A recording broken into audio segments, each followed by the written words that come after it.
السلام عليكم، ازيكم يا جدعان؟ عاملين ايه؟ يا رب تكونوا دايما في احسن حال. اهلا بك يا ابو الصحاب في فيديو جديد. معاك احمد من قناه الدو، وجايب لك النهارده صاحبي اخيرا النادي الاهلي ونادي الزمالك داخل لعبه فوتبول ليجا بكل الاطقم الحديثه. تصلي على النبي يا ابو الصحاب في البدايه، وما تنساش طبعا تدعي لاخواتنا ربنا ينصرهم ويصبرهم في كل مكان، وبرضه ما تنساش تروق عليا بلايك وسبسكرايب في القناه. ويلا بينا نبدا الفيديو على طول. بص يا ابو الصحاب، قبل ما نبدا الفيديو حاول انك تروق عليا بلايك يعني بص، روق عليا عشان انت شايف الدعم عامل ازاي، انت شايف الفيديوهات بتعمل ازاي، وبرضه انا مش مقصر معاكم في حاجه يعني. ما علينا، المهم انت روق عليا كده، وانا ان شاء الله خلال الفتره الجايه هروق عليك يعني. خلينا بقى ندخل على طول في الفيديو بتاع النهارده. بص بقى يا صديقي، اول حاجه هتعملها انك هتدخل اللعبه عادي معايا دلوقتي. هتدخل على المسار المهني، وهتيجي هنا على الدوري المصري مثلا. تمام، هتختار الاهلي او الزمالك. انا دلوقتي مثلا هختار الزمالك. حلو. فبعد ما اختار الزمالك بقى واختار مثلا اي مثلا هختار مثلا الملعب دوت. تمام، عايزين بس نسكيب كل الخانات دي، عايزين نوصل بس لخانة الخطة. تمام يا جدعان، دلوقتي هتيجي هنا على إدارة الفريق، وهتجيب الخطة اللي قدامك دي، التشكيلة اللي قدامك دي، وهتقف هنا. وبعد كده بقى تفتح التليجرام، يعني خطوة خطوة كده، خليك معايا لحد ما تفتح التليجرام. تمام يا ابو الصحاب، بعد ما تفتح التليجرام هيظهر لك الواجهه اللي قدامك دي. هسيب لك الرساله دي في وصف الفيديو. هتظهر لك بالشكل اللي قدامك دوت. عندك هنا اضافه نادي الاهلي ونادي الزمالك تحته على طول في نفس الرساله. بص بقى، هتختار مثلا اي نادي، يعني مثلا هتختار الاهلي والزمالك اي حاجه، مثلا عايز تنقل الفريقين ماشي. المهم انا هختار الزمالك. هنقل اول حاجه الشعار. يعني هنسخ يا جدعان الشعار، ركز معايا كده. هاجي هنا على الشعار، هاخده نسخ. ثواني يا جدعان. هتيجي هنا على اللينك، هتدوس ضغط مطول على اللينك، هيظهر لك كلمة نسخ الرابط. تيجي على نسخ الرابط، بعد كده هتروح راح للعبة.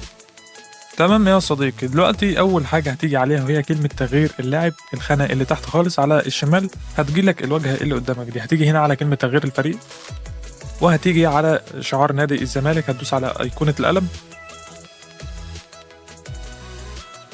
وبعدين هتعمل لصق لللينك هنا. خلينا نعمل لصق اللينك هنا، وهتدوس موافق. ثانيتين بالظبط يا صاحبي هيظهر معاك الشعار بالشكل اللي هيظهر دلوقتي قدامك. تمام يا جدعان، دلوقتي ظهر معانا الشعار نادي الزمالك بالشكل اللي قدامك ده. هتيجي هنا على الاسم، هتدوس على ايقونة القلم. بعد كده بالصحاب هتمسح بقى كل العك دوت، وهتكتب معايا مثلا، شو بقى انت عايز تسمي اسم الفريق بتاعك ايه. يعني مثلا هنسميه الزمالك مثلا، زمالك بالشكل دوت. هتدوس موافق، هيظهر معانا الاسم بالشكل اللي قدامك دوت. هتيجي هنا تدوس صح، برضو هتستنى عند الواجهة دي. بعد كده تاني التليجرام. بعد ما ترجع صاحب اللي تليجرام، هتيجي هنا على تاني لينك اللي هو الطقم الأساسي الأبيض. هتدوس على اللينك ضغطة مطولة، بعد كده نسخ الرابط، وبعد كده هترجع تاني للعبة. بعد كده بطل بقى تنزل هنا على كلمة تغيير اللاعب برضو، وهتيجي هنا على تغيير القميص، وهتيجي هنا على الطقم الأبيض دوت. هتدوس على أيقونة القلم، وهتلصق اللينك هنا، وهتدوس موافق. هذا المعنى صاحب الطقم الأول اللي هو الأبيض بالشكل اللي قدامك دوت. تعالى بقى نجيب تاني طقم. هتيجي هنا بالصحاب على الطقم التاني الاحتياطي الأزرق، هتدوس على لينك ضغطة مطولة، بعد كده نسخ الرابط، بعد كده هتروح رايح للعبة. بعد كده بالصحاب هتيجي على تغيير اللاعب، بعد كده تغيير القميص، وهتيجي هنا على الطقم الأزرق دوت. هتدوس على أيقونة القلم، وهيظهر لك الواجهة دي. هتدوس على لصق الرابط هنا، لصق يعني هتعمل لصق اللينك، وبعد كده تدوس موافق، وهيظهر معاك يا صاحبي الطقم التاني الازرق بالشكل اللي قدامك دوت. هتيجي برضو هنا على اطقم الحراس، هتسيبها زي ما هي وتروح رايح على اطقم الحراس. هتيجي بقى هنا على اول طقم الحراس اللي هو الاصفر، هتاخد اللينك كوبي، نسخ الرابط، بعد كده تروح رايح للعبه. بعد كده يا صديقي هتيجي هنا على اول طقم، هتدوس على ايقونه القلم، وهتعمل لصق اللينك هنا، وتدوس موافق. ثانيتين بالظبط هيظهر معاك يا صاحبي اول طقم للحراس، وهو الطقم الاصفر. كده يا صاحبي ظهر معانا اول طقم للحراس وهو الاصفر. تعال نجيب اخر طقم للحراس. هتيجي اخر هنا يا صاحبي على اخر لينك هنا، هتاخده نسخ، بعد كده هتروح رايح للعبه، وهتيجي على ايقونه الطقم الاخير، وهتعمل لصق اللينك هنا، هتدوس موافق. هيظهر معانا صاحبي الطقم الاخضر بالشكل اللي قدامك دوت. تعالى بقى افرجك على كل الاطقم اللي معانا.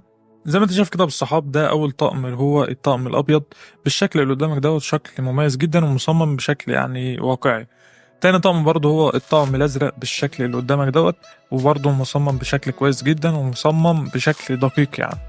اطقم الحراس بقى للاسف مش هينفع استعرضها لان هي ملهاش استعراض يعني. فبس يا الصحاب، ده كان فيديو النهارده عرفتك فيه على اضافه نادي الزمالك باطقم اللعيبه بالشعار داخل لعبه فوتبول ليجا، وبرضه النادي الاهلي سايب لك برضه اللينكات كلها في الوصف لو حابب تنقل اي فريق منهم يعني. برضه لو عايز صور لعيبه يا جدعان ما تنساش تكتب لي في الكومنتات تحت، اي حد محتاج صور اللعيبه بتاعت الزمالك بتاعت الاهلي ما تنساش تكتبوا لي في الكومنتات تحت.